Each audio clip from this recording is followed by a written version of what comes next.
अगस्त की तारीख को लिखा जाएगा इतिहास। अखिलेश यादव के लिए ये तारीख होगी बहुत खास। बीजेपी में बढ़ गई टेंशन, जानिए क्या बड़ा करने वाले हैं अखिलेश। 2027 से पहले अखिलेश यादव ने निकाल लिया सबसे बड़ा सियासी हथियार। लोकसभा चुनाव में पीडीए ने दिखाया था दम। अखिलेश कह रहे हम नहीं है किसी से कम, जानिए क्या चक्रव्यूह किया तैयार। यूपी में सियासत की जंग सिर्फ बड़े बड़े मंचों से नहीं जीती जाती, कभी कभी एक रथ निकलता है, धूल उड़ती है, गांव गांव भीड़ जुड़ती है और देखते ही देखते सत्ता का सिंहासन हिलने लगता है। इस बार भी कुछ ऐसा ही होने की तैयारी है, क्योंकि अखिलेश यादव का विजय रथ तैयार बताया जा रहा है। और इस बार रथ पर सिर्फ समाजवादी पार्टी का झंडा नहीं बल्कि पीडीए का पूरा चुनावी गणित सवार होगा। पार्टी सूत्रों के हवाले से खबर है कि 23 अगस्त से अखिलेश यादव समाजवादी पीडीए रथ यात्रा की शुरुआत कर सकते हैं, यानी 2027 की लड़ाई से पहले अखिलेश अब सड़क पर उतरकर सीधे जनता के बीच पहुंचने की तैयारी में है। सवाल यही है कि क्या अखिलेश का ये रथ विरोधियों के किले को कपा देगा या फिर 2017 और 2022 की तरह सत्ता का रास्ता एक बार फिर अधूरा रह जाएगा। चलिए आंकड़ों के साथ जानते हैं। बता दें कि अखिलेश यादव के लिए रथ कोई नया सियासी हथियार नहीं है। साल 2011 और 2012 का दौर याद कीजिए। मायावती की सरकार थी। अखिलेश यादव साइकिल और समाजवादी विकास रथ लेकर उत्तर प्रदेश की सड़कों पर निकले।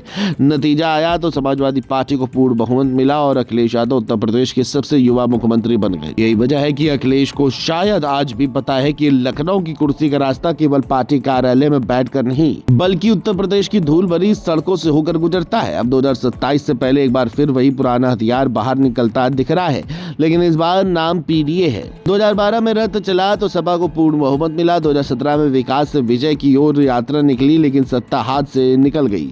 2021-22 में समाजवादी विजय यात्रा के बाद सपा 47 से बढ़कर 111 सीटों तक पहुंची।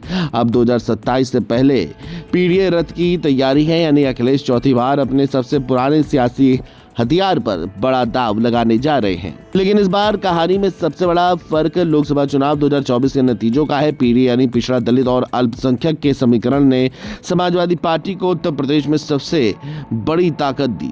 सपा राज्य में सबसे बड़ी पार्टी बनकर उभरी और इसके बाद अखिलेश यादव का भरोसा इस समीकरण पर और मजबूत हुआ।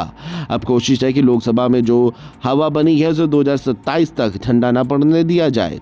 इसलिए रथ यात्रा के जरिए और गैर यादव पिछड़ी जातियों तक पहुंचने की तैयारी है। दलित समाज के बीच सपा की जगह मजबूत करने की कोशिश है और अपने पुराने मतदाताओं को भी एकजुट रखने का लक्ष्य है। अखिलेश जानते हैं कि अगर पीडीए की गांठ ढीली हुई तो बीजेपी पलटवार करेगी और यही गठजोड़ विधानसभा चुनाव तक मजबूत रहा तो मुकाबला बेहद कड़ा हो सकता है। अब सवाल बीजेपी का है, क्या अखिलेश के रथ की खबर से बीजेपी खेमे में हलचल है? ये बात इसलिए क्योंकि बीजेपी पिछड़े और दलित मतदाताओं के बीच अपनी पकड़ मजबूत रखने की कोशिश में है। संगठन में अलग अलग सामाजिक वर्गों को जगह देने पर जोर दिखाई दे रहा है। सरकारी योजनाओं के लाभार्थियों, राशन, आवास और विकास के मुद्दों को सामने रखा जा रहा है। यानी अखिलेश की पीडीए की दीवार खड़ी करना चाहते हैं तो बीजेपी उसी दीवार में अपना रास्ता बनाने की तैयारी में है।